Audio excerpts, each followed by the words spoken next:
Estava conversando com pessoas que te conhecem, na verdade, né? Pastor Bruno Mello, amigo nosso de longa jornada.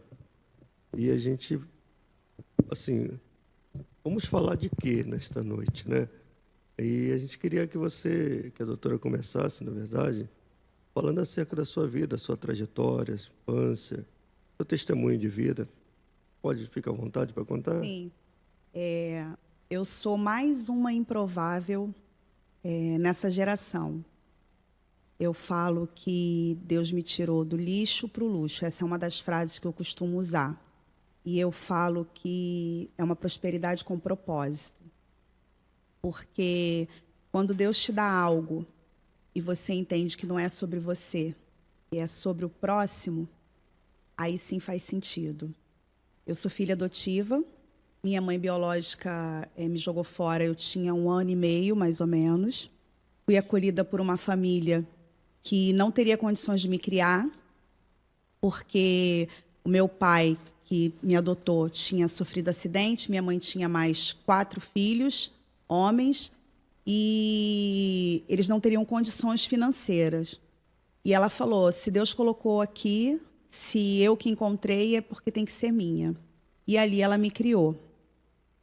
Mal sabia ela que aquela filha seria hoje a filha que consegue ajudá-los, que consegue prover, mas ela fez sem qualquer intenção.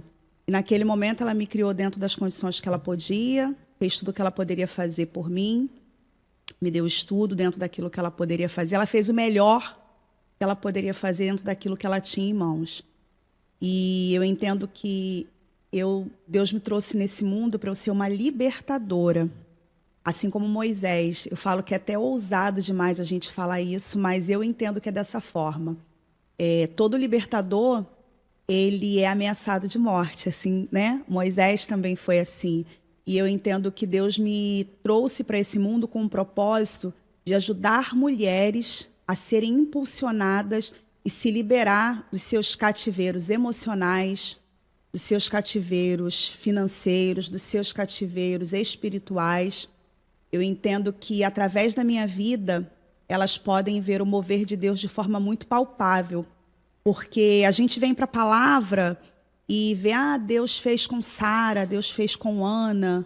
Mas quando a gente vê o que Deus faz na vida de mulheres hoje, que a gente convive, que a gente está ali, eu acho que a nossa fé ela se torna mais real, né? Se torna mais palpável. E o que Deus fez na minha vida foi algo muito tremendo, porque eu fui criada por essa família, com esses 4 irmãos, meus pais. Minha mãe sempre foi aquela que sempre adotou mais e mais. Na casa da minha mãe, o mínimo que tinha de gente para comer, o que tinha era no mínimo 10 pessoas. Então, assim, ela sempre foi muito acolhedora e eu acho que eu também trouxe isso dela. E com 13 anos eu conheci o meu marido. E a gente estudava na mesma escola, foi meu primeiro namorado, meu primeiro homem. E a gente está casada até hoje, fazem 23 anos.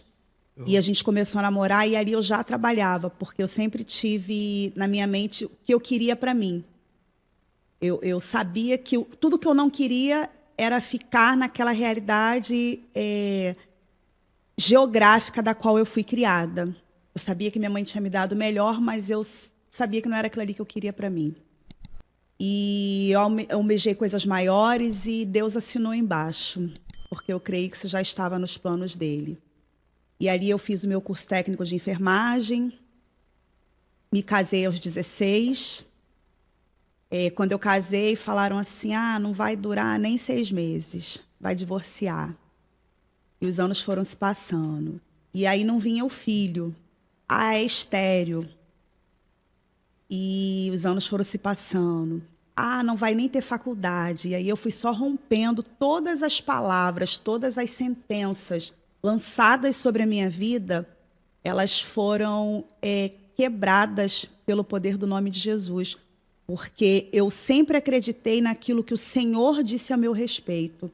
E eu nunca olhei para as circunstâncias. Porque se eu fosse olhar para as circunstâncias, eu sentaria na cadeira de vítima da menina que foi jogada no lixo, da menina que não teria condições de fazer uma faculdade, ou até mesmo de ter um emprego melhor, de ter um carro, de ter uma família, porque inclusive quando a minha mãe me adotou, falaram para ela: você vai ficar com uma menina que você nem conhece, não sabe a origem, não sabe a procedência. Ela amanhã ou depois pode te agredir, pode virar uma prostituta, dentre outras coisas, né? Talvez as pessoas por ignorância tenham falado. E minha mãe, ela também não ouviu a voz da multidão. Ela ouviu a voz, e ela não era crente ainda, ela era ímpia. E ela ouviu o que o Espírito Santo de Deus disse para ela. Ela sempre fala isso: eu te desejei, você nasceu do meu coração. E os anos foram se passando, eu me casei. E aí eu não queria ter filho logo, porque eu tinha um problema com a maternidade. Eu falo que um profeta, para ele gerar outro, se ele gerar um profeta com o coração doente, com o coração ferido, ele vai gerar profetas doentes. Ele vai gerar uma outra geração doente. E eu entendi que o Senhor precisava me curar, o Senhor precisava me tratar. E nesse processo o Senhor foi me tratando, eu sempre tive dificuldade de aceitar a figura da mãe. E aí depois, ao longo do tempo, com a terapia, eu entendi o que era. E nesse tempo eu fui trabalhar, meu marido também, ele fez a faculdade dele, eu fiz a minha. E o Senhor nos deu um sonho, em sonho verdadeiramente, que a gente teria uma empresa, que é a empresa que a gente tem hoje. E a gente prosperou numa terra infértil, a gente prosperou numa terra de gigantes, onde jamais a gente teria a oportunidade de crescer da forma como a gente cresceu. E a gente sabe que foi um desafio, porque se a gente fosse olhar mais uma vez para as circunstâncias, a gente não chegaria onde a gente chegou. E todos os dias a gente desafia um gigante na nossa vida profissional. Mas a gente entende que a nossa dor não é maior do que o propósito do que Deus tem por nós, do que o que Deus tem para nós. E nesse meio tempo a empresa foi crescendo, foi prosperando, ainda não tinha filhos.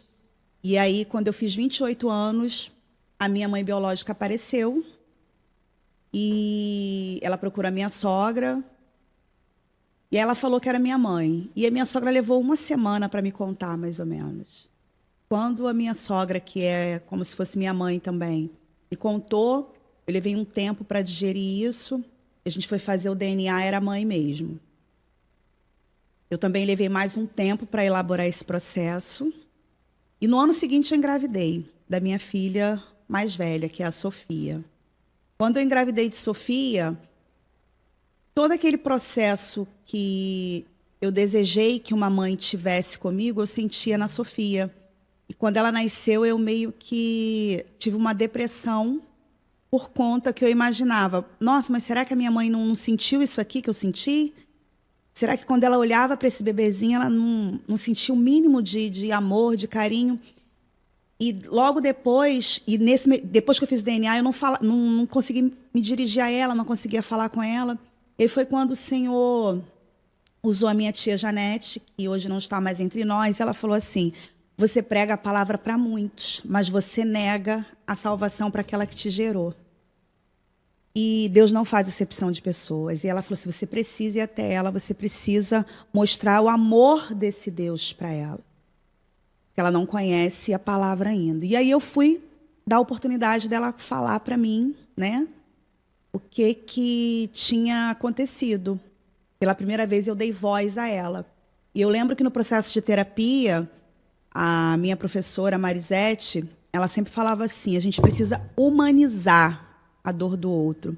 É você trazer a pessoa para a mesma linha que você entende que quando a gente não consegue perdoar é quando a gente coloca a pessoa como sendo um Deus, uma pessoa que não poderia errar. E quando a gente traz a pessoa para o nível da humanidade, a gente entende que todo mundo vai errar.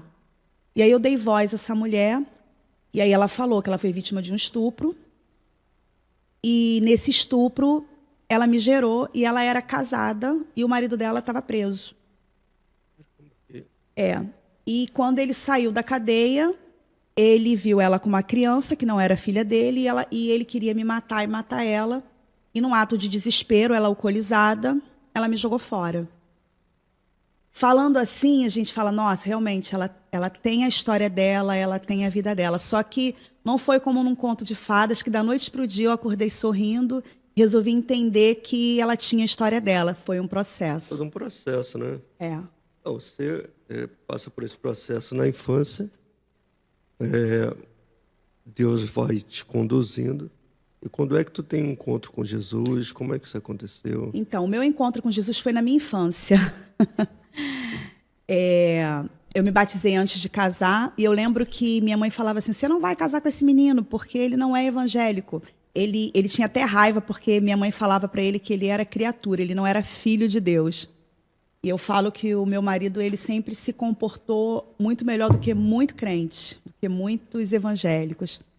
E por amor a mim, ele ainda não tinha amor ao evangelho. Ele foi para a igreja e depois ele começou a amar o evangelho. Ele se converteu antes da gente casar. Eu falo que na minha vida realmente Deus, ele me honrou em todas as áreas, em tudo, de todas as formas. E ali eu já tinha um ministério dentro da igreja. Sempre tive, ou com mulheres ou com crianças. Eu já trabalhava com ministérios. Quando eu tive a minha filha, eu fiquei uns 6 meses fora e logo depois eu comecei um trabalho de mulheres na minha casa. Minha filha tinha uns 6 a 7 meses. Sua conversão foi na Igreja Batista? Minha conversão foi na Igreja Batista Nova Jerusalém, na Praça do Carmo. Na época era filial da Igreja do Grotão, Igreja Batista do Grotão, do pastor Delvec. Eu me converti lá, eu tinha 7 anos. 7 anos de idade. Me batizei aos 16, mas me converti aos 7. Fui criança de ir para retiro, de EBF. Essa era... essas fases, né? Vivi tudo isso. Que hoje minhas filhas não vivem muitas dessas fases, né? As igrejas hoje, poucas têm esse tipo de cultura. Verdade. E eu cheguei onde eu cheguei, eu falo que o que me formou foram essas etapas, foram essas fases também. Você tem uma vida marcada, assim, sua trajetória, por palavras negativas, por palavras pesadas. Como é que você lidava com isso? A gente tem muita gente que pode estar vivenciando dramas como esse, de ouvir coisas que marcam a sua vida, a sua alma, né? Como é que você lidava com essas questões? Eu falo que, desde criança, por exemplo, com 7, 8 anos de idade, as crianças da rua falavam assim: você sabia que você foi achada no lixo? Antes da minha mãe me contar que eu era adotada. E eu fui para minha mãe e perguntei: mãe, por que as crianças falam que eu fui achada no lixo? Não era uma nem duas, eram várias. Porque as mães contavam para as crianças. E minha mãe falou: não, você não nasceu da minha barriga, você nasceu do coração. E aí foi explicando, me levou para terapia. Aquilo, de uma forma ou de outra, eu passava por cima daquilo, mas eu sempre queria provar para a sociedade, para as pessoas, que eu era muito melhor do que aquela sentença que tinham me lançado. Isso é bom e é ruim, porque isso trouxeram alguns traumas. Por exemplo, quando eu comecei a prosperar financeiramente, a primeira coisa que eu fiz, meu marido até fala, meu primeiro salário eu comprei tudo de bolsa, depois tudo de sapato, e depois veio a compulsão alimentar, porque toda a dificuldade que eu passei, eu queria compensar quando eu podia, né, ter. E essas palavras, elas ficaram durante muitos anos marcadas, mas o que eu fiz? Por isso que eu falei que tinha um lado bom e um lado ruim. Eu transformei isso em degrau. Para eu ter uma meta, para eu ter um objetivo e saber aonde que eu queria chegar. Então, assim, eu não sentei nessa cadeira da vítima. Só que isso também é ruim porque eu internalizei. Não há cura, né? Não há cura, não foi exposto. Não foi exposto. Foi tratada. Depois foi tratada, mas antes não. E aí, quando a gente está ferida, a gente sai ferindo todo mundo, né? Porque chega uma hora que a conta vem, né? A conta vem. E quando a gente menos espera, a gente vai ferindo pessoas e vai ferindo. Mas Deus me curou, Deus me tratou. Eu fui tratada em processos de encontros de casais, encontros com Deus, muito trabalho de libertação. Eu valorizo muito o trabalho de libertação, porque eu fui curada em campanhas de trabalho de libertação, onde minha tia ficava de jejum 24 horas e às vezes de um dia para o outro, orando todo mundo e fazendo aquela campanha. Hoje em dia a gente não vê muito isso, né? Não se valoriza muito a verdade. oração e a intercessão. E a gente sabe que ela é o meio, né, da gente receber cura, né? Da gente ser quem a gente é, a nossa base, é o nosso alicerce. Então, assim, o que eu deixo para pessoas que têm sentenças, palavras negativas ao longo da vida é: primeiro você tem que saber quem você é. Você tem que saber a sua identidade. Eu sei a minha identidade em Cristo. Eu sei o que o Senhor disse ao meu respeito. Não é fácil, não é, porque quando você olha para as circunstâncias, você quer parar. Até hoje é assim. O Senhor faz uma promessa para mim, como Ele fez Efésios 6, como Ele fez o BOP. E quando eu olho para aquele mar diante de mim, eu falo: Senhor, e agora? Como é que esse mar vai se abrir? E aí Deus vem com aquela passagem que Ele fala assim: quero trazer à memória aquilo que te dá esperança. Sim. E aí eu lembro de tudo que Ele fez. Ele fala assim: olha de onde eu te tirei e de onde eu te trouxe. Vai ser diferente agora? Não, porque existe uma palavra liberada sobre a sua vida. Então, assim, hoje e sempre na minha vida, o meu foco sempre foi assim: o que o Senhor disse ao meu respeito. As circunstâncias sempre foram todas contrárias. Quando eu digo sempre, é sempre. Até hoje. Quando Deus coloca algo na minha mão, se eu for olhar, eu não vou seguir. Mas aí eu lembro assim: não, peraí, eu não posso retroceder. Eu sei de onde Deus me tirou. Sim. E eu tenho isso muito latente dentro de mim. Porque eu falo assim: o mesmo Deus que fez na Bíblia, que abriu o mar para Moisés, que deu filho para Sara, e que fez inúmeros outros milagres, é o mesmo Deus de hoje. O que muda é o meu posicionamento. E eu decidi me posicionar não sendo uma vítima, e sim usando todas as dificuldades que a vida me apresentou como degrau. Então, você começa a sua caminhada com Cristo e também, secularmente, está estudando. As coisas vão caminhando juntas. Isso é importante a gente falar, porque a gente já vivenciou fases de muitas pessoas envolvidas com a obra, mas acaba esquecendo a sua vida secular, né? Como é que você conciliava isso? Eu sempre entendi que Deus é um Deus de plenitude. Então, é corpo, alma e espírito. Então, eu não creio num Deus que vai te fazer feliz ministerialmente e não vai permitir que você seja feliz na sua vida financeira dentro daquilo que tem para você. Porque eu falo que riqueza nem sempre é a quantidade daquilo que você tem, e sim é o suficiente que você pode ter para você ficar bem, para você ficar tranquilo. E o que eu entendo, né, na verdade? Deus, comigo, ele foi muito diferente. Ele foi muito, eu falo que foi muito especial. Ele me deu sinais, ele me deu pessoas, ele colocou pessoas, seres humanos, né, amigos, intercessoras na minha vida para me ajudar no meio desse processo, no meio dessa caminhada. E aí eu entendi que eu precisava fazer a faculdade, porque através da faculdade eu ia ter recursos para poder fazer aquilo que Deus tinha colocado nas minhas mãos. Eu não consigo aceitar eu viver da obra. Para mim, na minha visão, não condeno quem pensa diferente, mas isso é comigo, é um particular meu com Deus. Eu vivo para a obra, mas não quero viver da obra. Entende? Então, para eu viver para a obra, eu preciso ter como prover. Sim, se manter. E para eu ter como prover, eu teria que estudar. E para alcançar os lugares que eu alcancei, talvez sem o estudo eu não conseguiria. E aí eu fiz a minha faculdade. Eu trabalhava durante o dia, estudava à noite, dava plantão e consegui concluir a minha faculdade de enfermagem. Depois fiz a pós-graduação e depois fui fazer a formação em terapeuta. E Deus, hoje eu entendo por que eu precisei passar por todas essas graduações para ajudar as mulheres das quais eu ajudo hoje, tanto na saúde da mulher, como ajudo com aconselhamento materno, como ajudo mulheres de forma terapêutica. Todas essas ferramentas que Deus trouxe nas minhas mãos foi para eu poder servir. Sim. Então, assim, e não pense que foi fácil, não, porque não foi. Porque eu vejo hoje muitas pessoas sentando e falando assim: mas, coitada, eu não posso fazer uma faculdade, eu não posso fazer isso, eu não tenho condições. Para mim também não foi fácil, não. Só para complementar, aí a senhora, nessa época, já estava casada também, né? Já estava casado. E o Meu marido maridão lá fez ajudando lá. o meu marido, a gente tinha um combinado. Ele ia fazer a faculdade dele e eu ia trabalhar junto com ele para poder ajudar a pagar a faculdade dele. Quando ele terminasse a dele, eu faria a minha. E assim a gente fez.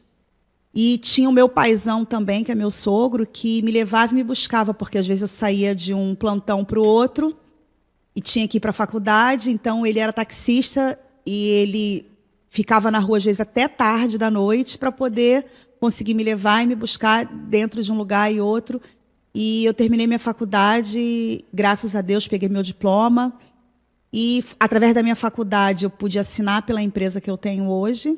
Então, assim, Deus foi me preparando para receber. Abrindo caminho, né? Eu entendo que, às vezes, algumas pessoas querem receber uma promessa, mas elas não estão preparadas para receber aquela promessa.